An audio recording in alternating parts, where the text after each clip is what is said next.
A metrópole pulsava sob os pés de Kaito como uma fera mecânica que nunca se saciava. De seu escritório envidraçado no 40º andar, ele observava as luzes de neon cortarem a neblina urbana, transformando a noite em um crepúsculo perpétuo e artificial.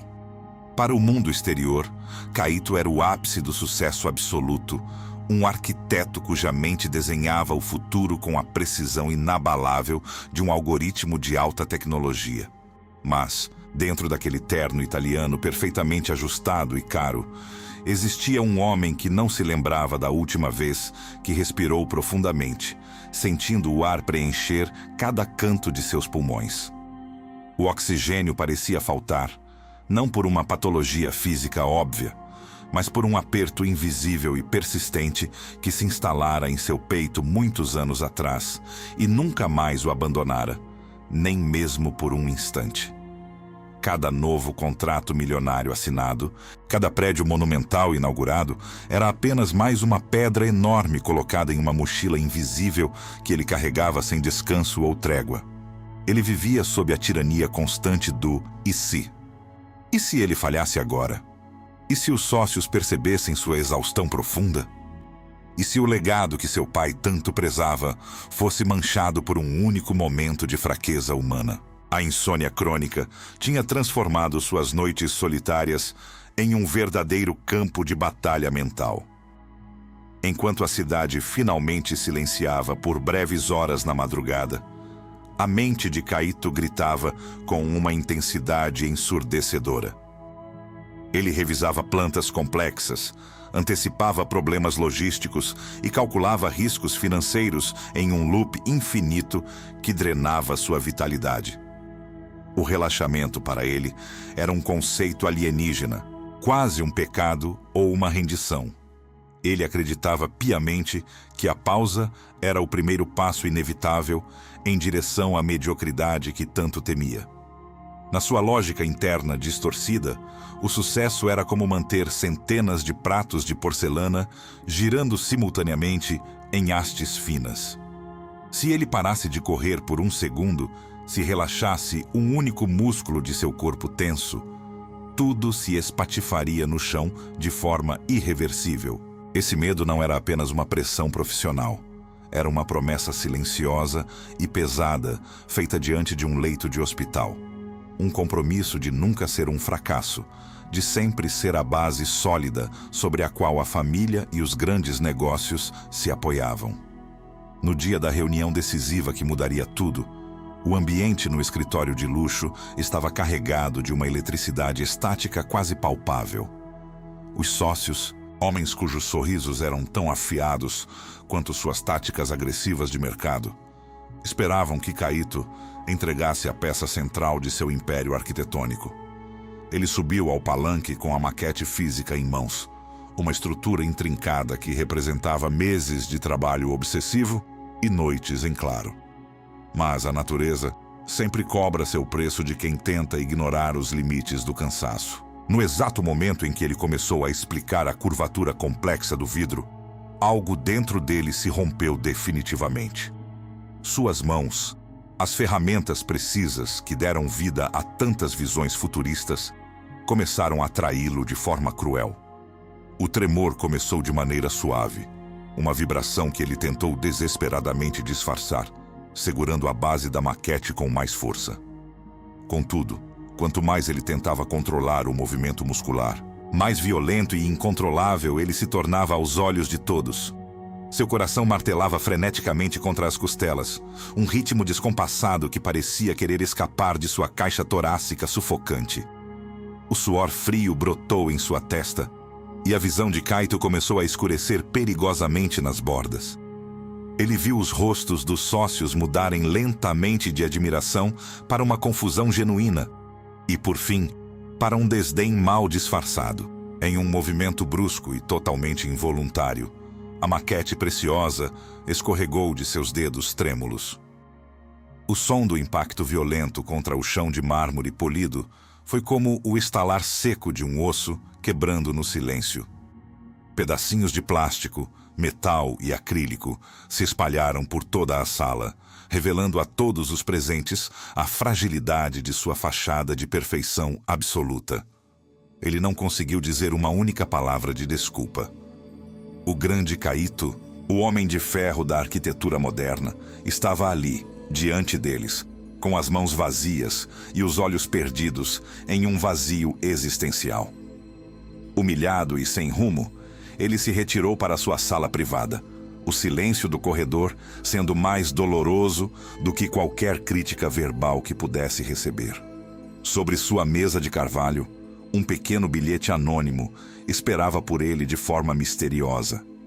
Não havia selos ou carimbos, apenas um endereço remoto perdido nas profundezas das montanhas, longe de qualquer sinal de celular ou da civilização frenética que ele conhecia. Abaixo do endereço, uma frase escrita com uma caligrafia firme, serena e quase ancestral parecia olhar diretamente para o fundo de sua alma ferida. Você está carregando montanhas que só deveria observar. Aquelas palavras ecoaram como um mantra poderoso em sua mente, desenterrando uma dor latente que ele tentava sufocar com trabalho excessivo há décadas. Ele percebeu, naquele instante de colapso, que seu império, embora luxuoso, era na verdade uma gaiola de ouro onde ele estava morrendo sufocado lentamente. Antes de continuarmos, inscreva-se no canal e conte-nos nos comentários de onde você está assistindo. Kaito olhou pela última vez para o horizonte infinito da cidade, percebendo que a busca pela paz exigiria que ele deixasse para trás tudo o que ele acreditava ser essencial para sua existência. O peso em seu peito era agora insuportável, e o endereço na montanha parecia ser a única e última saída viável antes que o colapso total o consumisse por completo, transformando seu sucesso em cinzas e poeira. A decisão de abandonar o escritório não foi um ato de coragem, mas de puro desespero, um impulso de sobrevivência de um homem que sentia o chão sob seus pés se transformando em areia movediça. Kaito não levou malas luxuosas, nem avisou seus sócios sobre seu paradeiro. Ele simplesmente pegou o bilhete, entrou em seu carro e dirigiu para longe da floresta de aço e vidro que o havia devorado por anos. Conforme a metrópole diminuía no espelho retrovisor, substituída por estradas sinuosas e o verde profundo das florestas ancestrais, o silêncio do ambiente parecia gritar contra o barulho ensurdecedor de sua mente. Ele esperava encontrar, ao final daquele endereço, um desses retiros de meditação modernos, com lençóis de algodão egípcio, chás importados e instrutores que lhe dariam fórmulas prontas para o sucesso sem estresse. Em sua visão pragmática, o relaxamento era apenas mais um produto a ser adquirido, um serviço premium que ele poderia comprar para consertar o que estava quebrado em seu interior. Contudo, ao chegar ao topo da trilha íngreme onde se escondia o templo, a realidade o atingiu com a frieza de uma ventania de inverno. Não havia balcão de recepção, nem luzes suaves ou aromas de óleos essenciais caros. O mosteiro era uma construção espartana de madeira envelhecida e pedra bruta, fundindo-se à montanha de forma quase invisível, como se tivesse brotado da própria terra. No pátio central, um homem de túnica simples e gasta varria as folhas secas com uma calma que irritava os nervos expostos de Kaito. Aquele era o mestre Shin. Kaito, ainda vestindo o terno que agora parecia uma armadura ridícula e pesada, aproximou-se com a postura de quem está acostumado a comandar grandes reuniões. Ele não esperou por apresentações formais. Em vez disso, abriu a carteira e começou a falar sobre doações generosas e vultosas, sobre como estava disposto a financiar novas alas para o templo, em troca de um método rápido e eficiente para recuperar seu equilíbrio. Mestre Shin não olhou para as notas de dinheiro, nem para o relógio de ouro que brilhava no pulso de Kaito como um símbolo de sua prisão. Seu olhar era como um lago profundo que refletia toda a agitação do visitante sem se deixar perturbar por ela. Sem dizer uma única palavra sobre as promessas financeiras, o mestre caminhou calmamente até um poço antigo e apontou para 2 baldes de madeira desgastados. Para a surpresa e indignação de Kaito, os baldes tinham pequenos furos nas laterais, por onde a água escapava em fios constantes. Shin deu a instrução curta e direta. Kaito deveria enchê-los e carregá-los até um reservatório de pedra no topo de uma colina próxima. Confuso e sentindo-se profundamente insultado, o arquiteto pensou que se tratava de algum tipo de teste de resistência física inicial, ou uma piada de mau gosto. Ele agarrou as alças de madeira com força excessiva, seus músculos já tensos pela ansiedade habitual, e começou a subida sob o sol que começava a castigar sua pele. A cada passo dado naquela trilha irregular, a água escorria impiedosamente pelos seus pés, molhando seus sapatos de couro italiano e transformando o caminho em uma lama escorregadia e perigosa. O peso dos baldes era considerável, mas o que mais o torturava era a inutilidade óbvia da tarefa. Quando finalmente chegava ao topo da colina, os baldes estavam quase completamente vazios, restando apenas um fundo de água que mal cobria a base de madeira. A frustração de Kaito crescia a níveis explosivos, alimentando um incêndio interno. Ele sentia que estava sendo enganado, que aquele monge era um charlatão que desperdiçava o tempo precioso de um homem cujos minutos valiam fortunas. Ele se sentia traído pela própria busca por paz. Em sua mente, a espiritualidade deveria ser algo eficiente, lógico e imediato, não um exercício de absurdo que o fazia parecer um tolo diante da imensidão das montanhas. O suor ardia em seus olhos, e o aperto em seu peito parecia se converter em uma fúria incandescente. Após horas de esforço inútil e repetitivo, Kaito jogou os baldes no chão com um estrondo que ecoou pelo vale, a pouca água restante espirrando em suas roupas de grife, agora manchadas. Ele gritou com o mestre Shin, exigindo saber qual era o propósito daquela humilhação, acusando o monge de não entender a importância de suas responsabilidades no mundo real. O mestre, que o observava em silêncio absoluto, aproximou-se com passos leves, sem qualquer sinal de irritação ou julgamento. Ele olhou para os baldes vazios e depois fixou seus olhos nos de Kaito, que brilhavam com lágrimas de raiva. Com uma voz que possuía a autoridade serena da própria natureza, Shin explicou que a agonia do arquiteto não era causada pelo peso do trabalho ou pela inclinação da colina, mas pelo fato de ele não conseguir aceitar o vazamento. Ele estava tentando controlar desesperadamente algo que, por sua própria natureza, estava destinado a fluir para fora. Kaito percebeu, em um baque surdo no fundo da alma, que sua vida inteira era como aqueles baldes furados. Ele gastava cada onça de sua energia tentando tapar os buracos do destino, tentando impedir que a vida escapasse de seu controle, sem perceber que a verdadeira paz não estava em reter a água a qualquer custo, mas em compreender a natureza inevitável do fluxo que ele tanto temia perder. Kaito permanecia sentado no chão úmido, os pulmões ainda queimando com o ar rarefeito e gelado da montanha. O silêncio do mestre Shin, após a lição dos baldes, pesava mais do que a madeira exaurida que o arquiteto acabara de carregar. Enquanto o suor secava em sua testa, uma memória que ele havia enterrado sob camadas de concreto armado e planilhas de lucros astronômicos começou a emergir com a força de uma maré inevitável. Ele viu o rosto pálido de seu pai, deitado em uma cama de hospital de cores desbotadas, os olhos injetados, mas carregados de uma expectativa esmagadora que nenhum filho deveria carregar. Kaito, prometa-me que você nunca será um fracasso.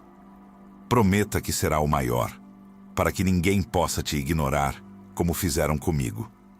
Aquelas palavras, ditas como um sussurro final, tornaram-se o alicerce invisível e amargo de cada arranha-céu que Kaito projetou. Ele percebeu, com um gosto metálico na boca, que cada linha de seus desenhos arquitetônicos não era uma expressão genuína de arte ou beleza, mas uma tentativa desesperada de cumprir um contrato com um fantasma. Ele havia traído o menino que amava observar o movimento lento das formigas no jardim da infância, trocando aquela curiosidade pura pela armadura rígida e pesada do status social. Caíto sentiu o peso da traição pessoal. Ele havia construído uma vida magnífica para um homem que não existia mais, enquanto seu eu verdadeiro definhava em algum porão esquecido de sua consciência. A tensão que habitava seus ombros era, na verdade, a mão de seu pai, ainda empurrando-o para o topo de uma montanha que não tinha fim. Mestre Shin, como se pudesse ler o fluxo das águas turvas na alma de Caíto, aproximou-se carregando uma corda grossa de cânhamo, cujas fibras ásperas pareciam prontas para ferir. Sem dizer uma única palavra, ele amarrou uma extremidade em uma viga robusta do pátio e entregou a outra ponta a Caíto, gesticulando para que ele puxasse com toda a sua força vital. Caíto obedeceu por puro instinto, enrolando a corda nos pulsos e inclinando o corpo para trás até que a fibra começasse a gemer e estalar sob a tensão extrema. "Veja", disse o mestre, apontando para os minúsculos fios que começavam a se romper e voar no centro da corda. "Você acredita que a utilidade de algo está na tensão que ele suporta. Mas esta corda não está cumprindo seu propósito.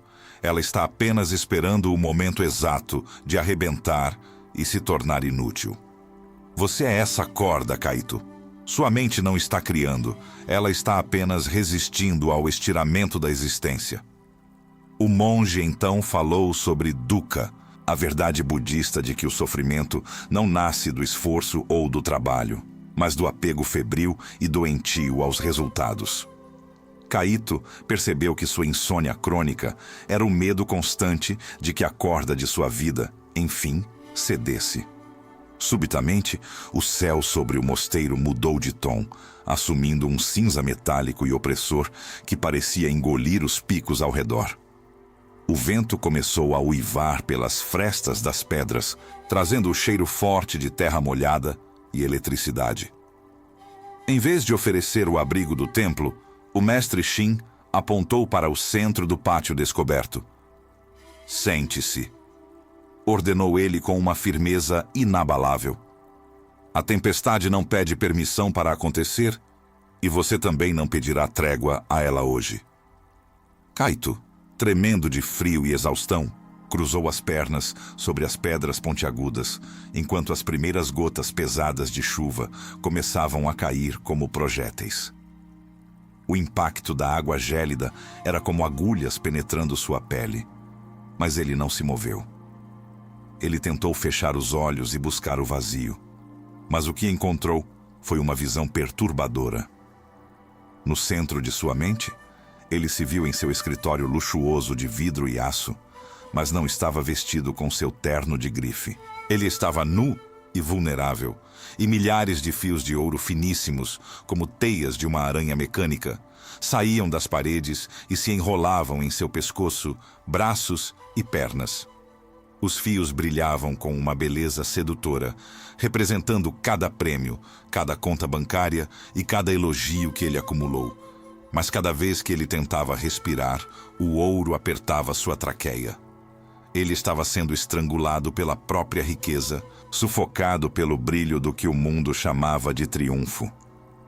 A chuva agora caía em torrentes, lavando o suor e as lágrimas, enquanto o trovão rugia acima dele como a voz de uma divindade enfurecida.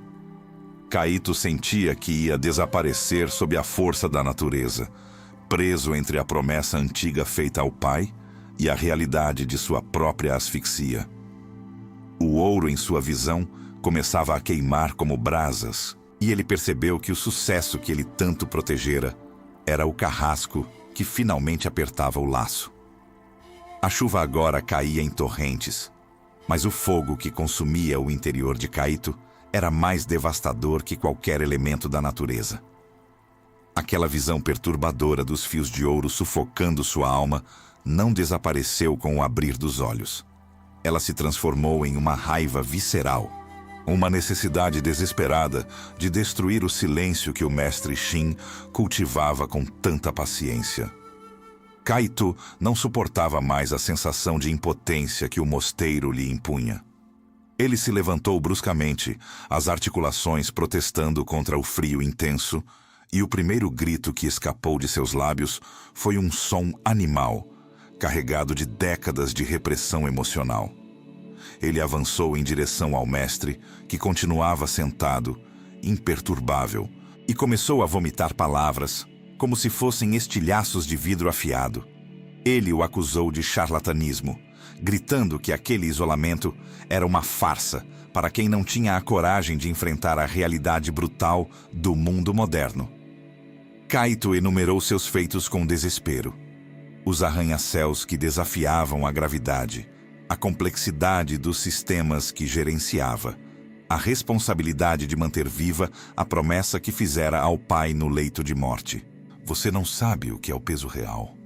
Ele berrava com o rosto molhado por uma mistura de chuva e lágrimas salgadas. Você vive em um castelo de pedra, enquanto eu sustento o mundo inteiro nas minhas costas. Cada palavra era um tijolo de seu próprio ego sendo atirado contra a parede de serenidade do monge.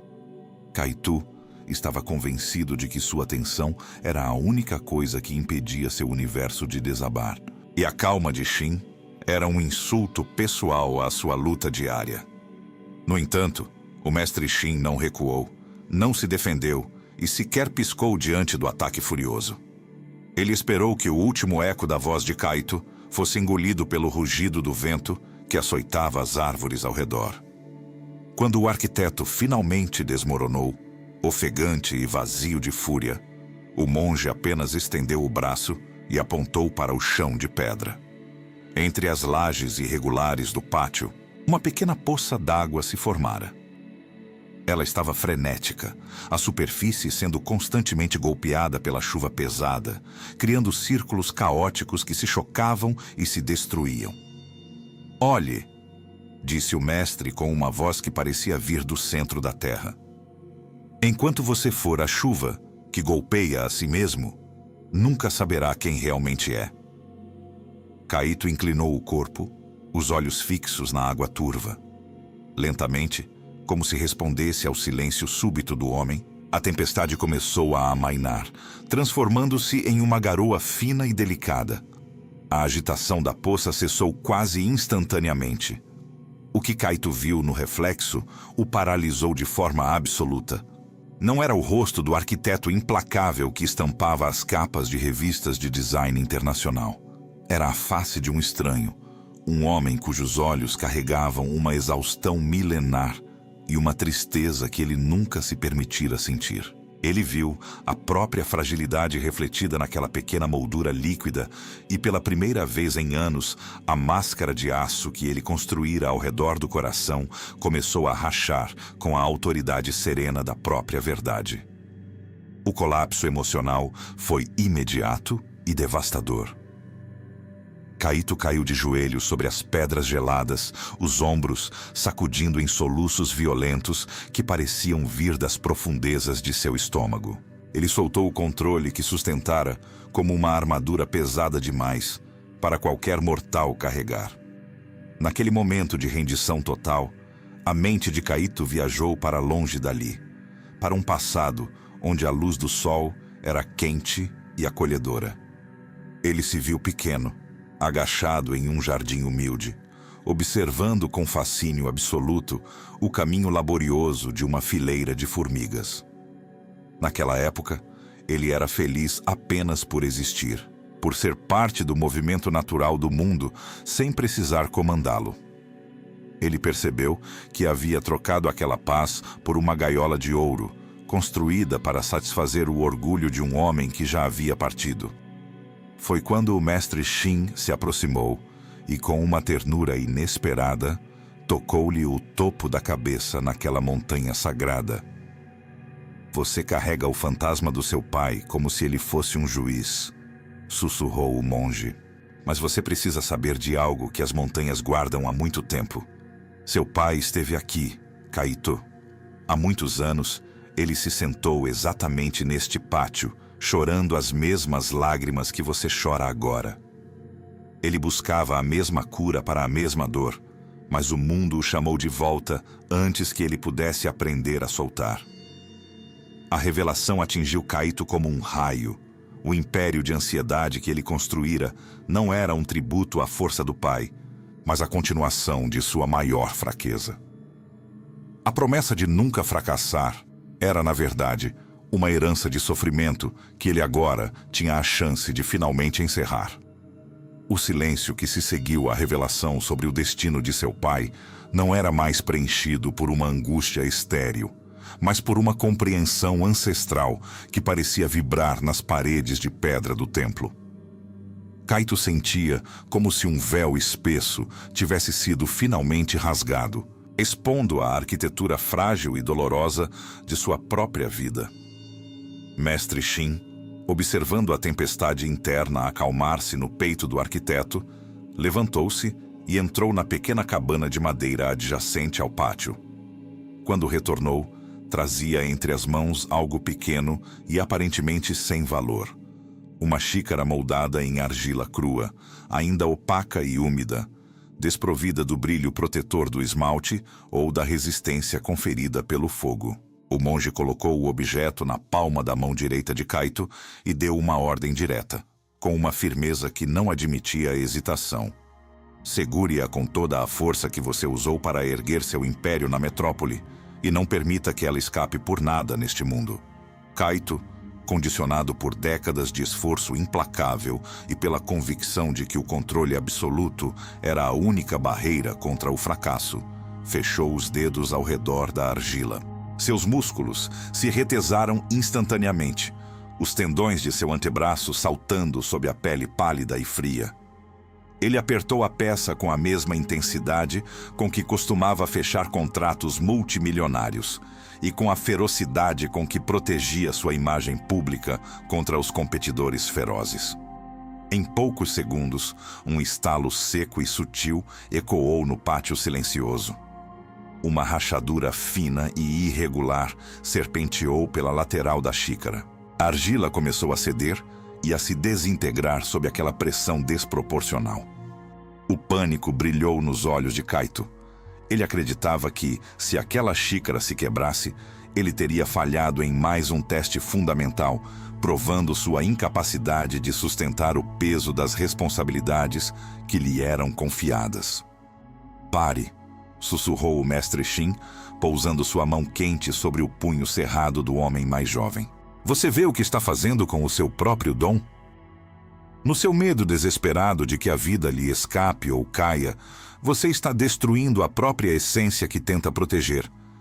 Isso é o que você tem chamado de viver durante todos esses anos. Você esmaga os seus dias, os seus sonhos e a sua saúde física apenas para garantir que nada saia do seu controle absoluto." Kaito afrouxou o aperto lentamente, sentindo o suor frio escorrer pelas suas têmporas. O monge pegou a xícara rachada e a girou sob a luz pálida da manhã que surgia entre as nuvens. Relaxar não é o ato de soltar a xícara e deixá-la estraçalhar-se contra o chão de pedra. Isso seria apenas negligência. Relaxar é a arte de parar de tentar esmagar a realidade para que ela se conforme à sua vontade. É sustentar o mundo sem sufocá-lo. As palavras do mestre agiram como um potente solvente sobre a armadura de ferro que Kaito construíra ao redor de si mesmo. O ensinamento de Anika, a lei da impermanência, tornou-se uma verdade biológica latente em seu ser. Shin explicou que tudo o que Kaito tentava controlar, o sucesso de seus projetos, o legado de seu pai e a opinião dos sócios, era como aquela argila úmida. Quanto mais ele tentava imobilizar o fluxo natural da vida através da tensão crônica, mais causava rachaduras profundas em seu próprio espírito. O caminho para a paz exigia o esforço correto, um equilíbrio delicado entre a intenção focada e a entrega serena ao que é. Pela primeira vez em anos, Kaito sentiu o aperto sufocante em seu peito. Aquela garra invisível que parecia esmagar seus pulmões desde o funeral de seu pai, simplesmente dissolver-se. Ele inspirou profundamente e o ar puro da montanha preencheu espaços que ele nem sabia que estavam bloqueados por anos de rigidez. Sua respiração, antes curta e superficial, tornou-se longa, rítmica e fluida, como o curso de um rio que finalmente encontra o mar após uma jornada turbulenta. A transformação física era inegável. Seus ombros baixaram, as linhas de expressão em sua testa suavizaram-se e o tremor persistente em suas mãos cessou por completo. Ele não estava mais em guerra contra o momento presente. Mestre Shin conduziu Kaito para o interior da cabana, onde o aroma terroso de ervas frescas pairava no ar. Em silêncio absoluto e reverente, o monge preparou o chá. Não havia pressa, nem relógios marcando a produtividade. Apenas o som hipnótico da água fervendo. Quando a porcelana foi colocada diante dele, Kaito não a segurou com a força do desespero. Ele apenas a envolveu com as mãos relaxadas, sentindo o calor reconfortante penetrar em sua pele. O sabor da bebida era amargo e profundo, e ele saboreou cada gota como se fosse a única coisa importante em todo o universo conhecido. Não havia passado para lamentar, nem futuro para planejar. Havia apenas o chá e a consciência tranquila. Contudo, o mestre Shin tornou-se subitamente solene, fixando o olhar nos olhos agora tranquilos de Kaito. O que você experimenta agora é a paz protegida do eremita, advertiu o mestre. Mas a verdadeira medida de sua transformação não reside no silêncio destas montanhas remotas.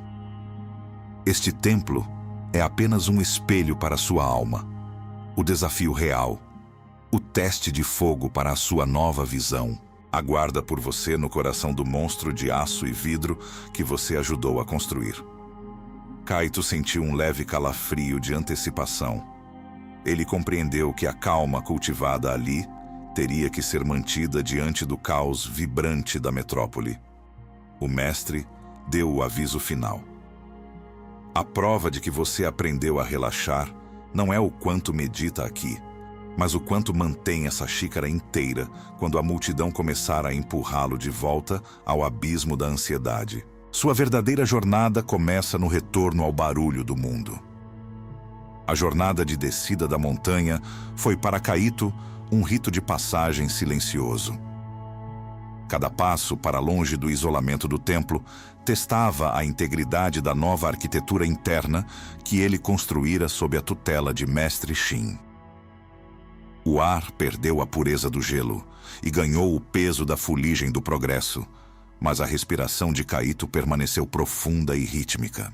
Ao entrar nos limites da metrópole frenética, as luzes de neon e os arranha-céus, que antes eram monumentos à sua própria ansiedade, agora pareciam apenas formas em um fluxo constante de mudança. Ele não era mais a corda esticada até o limite. Ele era o espaço que permitia que a vida fluísse sem causar ruptura. Quando as portas de vidro de seu escritório de arquitetura se abriram, um silêncio desconfortável se espalhou. Seus funcionários, acostumados ao furacão humano que costumava atravessar os corredores, distribuindo ordens ríspidas, observaram-no com cautela. Kaito caminhava com uma leveza estranha, sem a pressa habitual que denunciava um homem perseguido por prazos fantasmas. Ele não mergulhou imediatamente em centenas de e-mails acumulados. Em vez disso, parou diante da mesa de sua secretária e perguntou sinceramente como ela estava.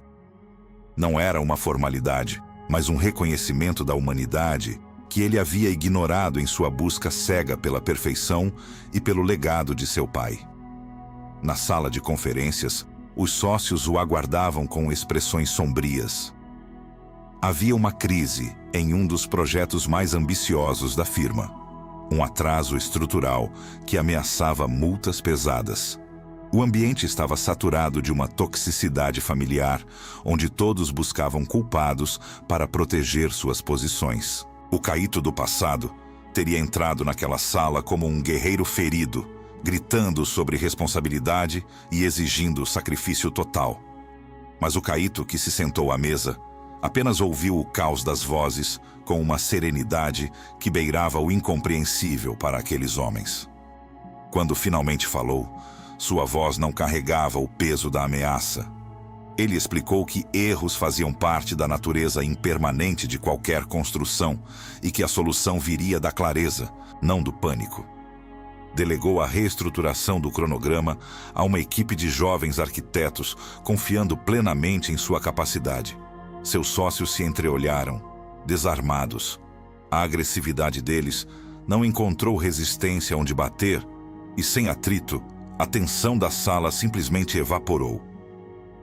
Kaito percebeu que a verdadeira autoridade não vinha do controle absoluto, mas da capacidade de manter-se imóvel no centro da tempestade.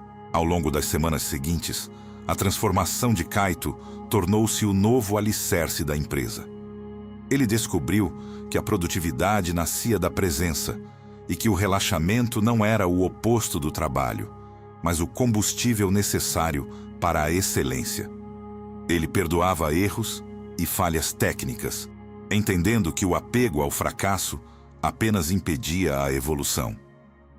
A dor no peito que o atormentara por décadas não retornou, substituída por uma sensação constante de espaço e liberdade.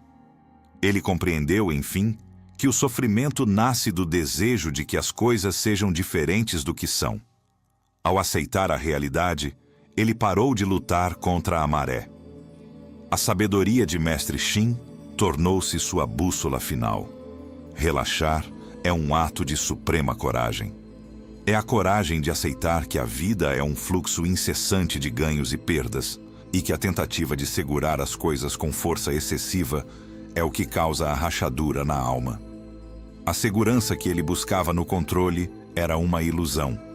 A única segurança real estava na capacidade de soltar o desnecessário para sustentar o essencial sem sufocá-lo. Kaito parou diante da imensa janela de sua cobertura, observando a metrópole lá embaixo. O mundo continuava barulhento e caótico, mas aquele ruído não conseguia mais penetrar o templo de silêncio que ele agora carregava dentro de si. Ele olhou para suas mãos, as mesmas mãos que um dia tremeram diante de seus sócios, e agora elas estavam imóveis e calmas. Ele não precisava mais segurar as montanhas que apenas deveria observar. Para você que se sente exausto, a lição é a mesma. Você não consegue relaxar porque ainda acredita que sua segurança depende da força com que segura as rédeas da vida. Você teme que, se soltar a pressão, tudo irá desmoronar. Mas a verdade libertadora é que não há nada para segurar. A paz não vem quando você finalmente organiza o mundo ao seu redor, mas quando você percebe que a verdadeira liberdade reside em abrir as mãos e deixar a vida fluir, sem a necessidade desesperada de esmagá-la.